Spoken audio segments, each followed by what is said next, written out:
आप सबों का स्वागत है हमारे YouTube चैनल शिक्षा वाटिका नंबर 1 में। तो आज हम हिंदी के महत्वपूर्ण प्रश्न लेकर आपके सामने उपस्थित हैं। तो देखते हैं आज का प्रश्न।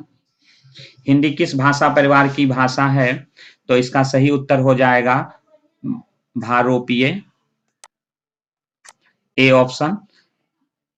दूसरा सवाल है, भारत में सर्वाधिक बोले जाने वाली भाषा कौन सी है? तो कौन सी भाषा सबसे अधिक बोली जाती है भारत में? तो हिंदी। तीसरा प्रश्न है, हिंदी भाषा का जन्म हुआ है अपभ्रंश से, लौकिक संस्कृत से, पाली प्राकृत से, वैदिक संस्कृत से? तो अपभ्रंश से हिंदी भाषा का जन्म हुआ है। चौथा प्रश्न है, निम्नलिखित में से कौन सी बोली अथवा भाषा हिंदी के अंतर्गत नहीं आती है? कौन सी भाषा नहीं आती है? तो कन्नौजी, बांगड़ू और अवधी ये तीनों आती है। तेलुगु जो भाषा है यह हिंदी भाषा के अंतर्गत नहीं आती है। पांचवा प्रश्न है, हिंदी की विशिष्ट बोली ब्रजभाषा किस रूप में सबसे अधिक प्रसिद्ध है? तो काव्य भाषा के रूप में आप देखेंगे कि ब्रजभाषा जो है वो सबसे अधिक उपयोग में लाई जाती है। छठा प्रश्न है कि भारतवर्ष में हिंदी को आप किस वर्ग में रखेंगे? तो इसका सही उत्तर होगा राजभाषा के रूप में। तो पहला उत्तर सही है।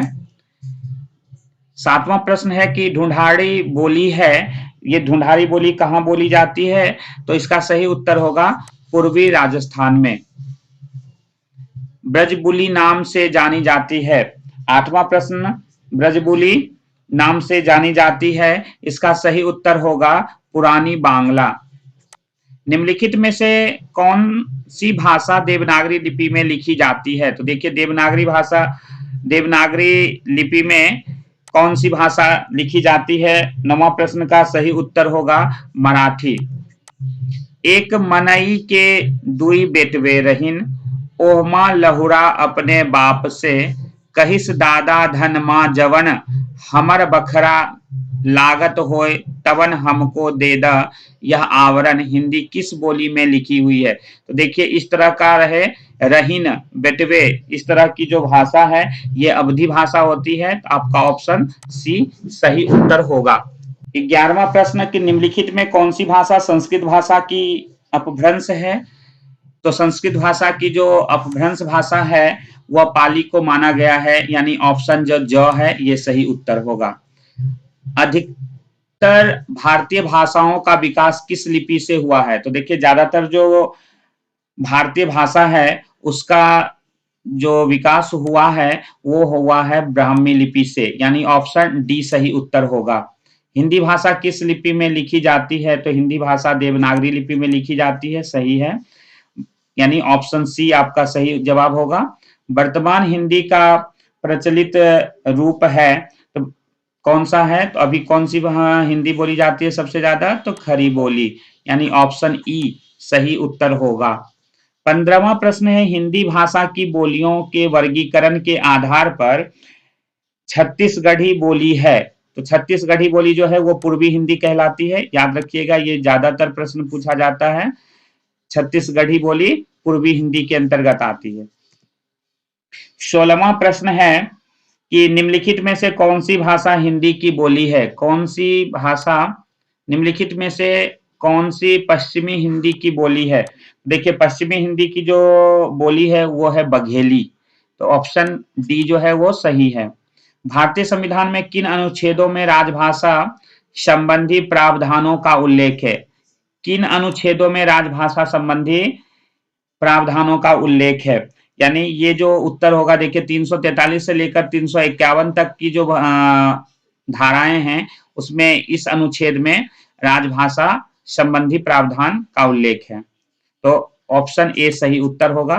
18 दक्षिणी भारत हिंदी प्रचार सभा का मुख्यालय जो है वो आपका है चेन्नई में।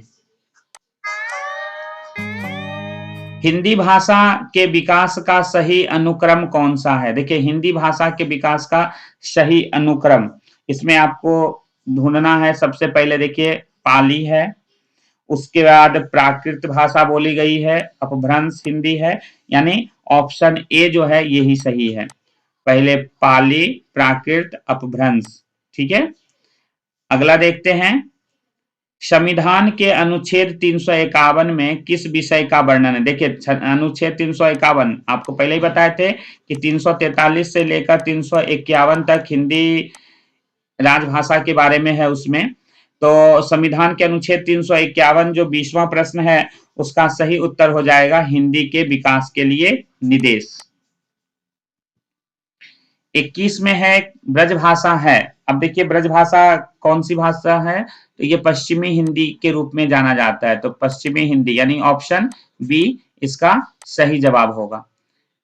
22वां प्रश्न है कि मगही किस उपभाषा की बोली है। मगही, मगही देखिए मगही पान कहाँ का फेमस है, तो बिहार, तो उसी तरह से ये भाषा बिहारी हिंदी है मगही। हिंदी खड़ी बोली किस अपभ्रंश से विकसित हुई है। हिंदी खड़ी बोली किस अपभ्रंश से विकसित हुई है, इसका सही उत्तर होगा शौरसेनी। 24वां प्रश्न है, भाषा के आधार पर भारतीय राज्यों की पुनः संरचना की गई है। भारतीय राज्यों की पुनः संरचना, देखिए ये जो है आपका उत्तर हो जाएगा 52, 53, 54, 56, ये उत्तर आपका सही होगा। 1956 में भाषा के आधार पर भारतीय राज्यों की पुनः संरचना की गई। भाषाई आधार पर सर्वप्रथम किस राज्य का गठन हुआ। देखिए भाषाई आधार पर सर्वप्रथम किस राज्य का गठन हुआ, तो ये है आंध्र प्रदेश। अगला प्रश्न है, बघेली बोली का संबंध। देखिए बघेली बोली कहाँ बोली जाती है, तो ये है आपका पूर्वी हिंदी।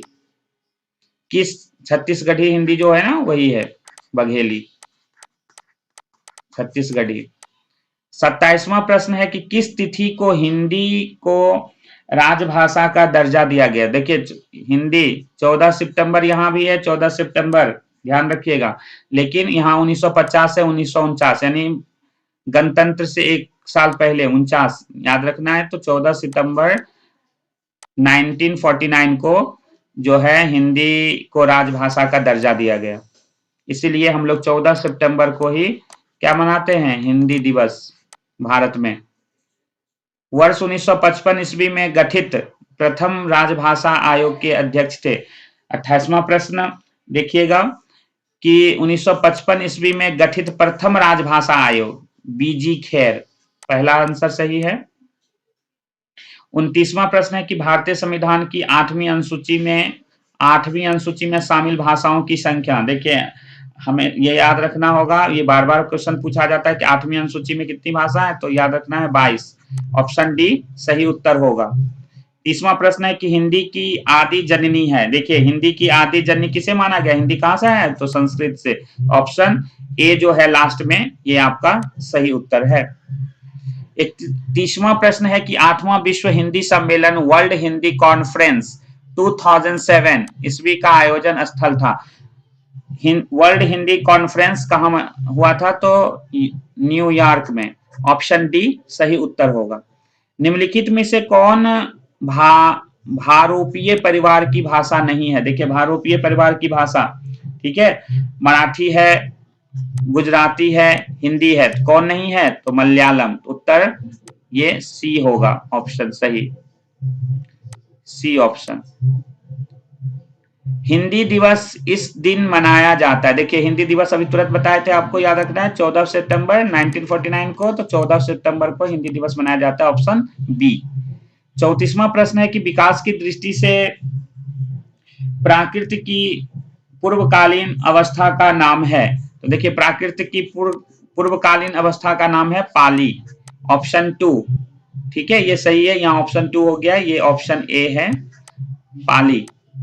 पश्चिमी हिंदी की 2 बोलियों का सही युग्म है। देखिए पश्चिमी हिंदी का आपको युग्म ढूंढना है, तो पश्चिमी हिंदी में आपका खरी बोली आता है, तो देखिए खरी बोली वाला कहीं नहीं है, खरी बोली और बुंदेली ध्यान में रखना है, पश्चिमी हिंदी का युग्म है। 36वां है अर्धमागधी अपभ्रंश से विकसित बोली है। देखिए अर्धमागधी कहां से आया है, तो बघेली से, तो बी ऑप्शन सही है। देवनागरी लिपि का सही विकास क्रम है। तो देखिए सबसे पहले देवनागरी में ब्राह्मी लिपि, फिर गुप्त लिपि, नागरी लिपि, फिर देवनागरी लिपि। तो इस तरह से आपका 37वां प्रश्न का सही उत्तर होगा सी, यदि आप हमारे चैनल पर नए होंगे तो हमारे चैनल को सब्सक्राइब करना नहीं भूलेंगे। इसी तरह से मजेदार वीडियो लेकर मैं आपके सामने उपस्थित होता रहूंगा और फिर मिलते हैं नेक्स्ट वीडियो में। तब तक के लिए धन्यवाद।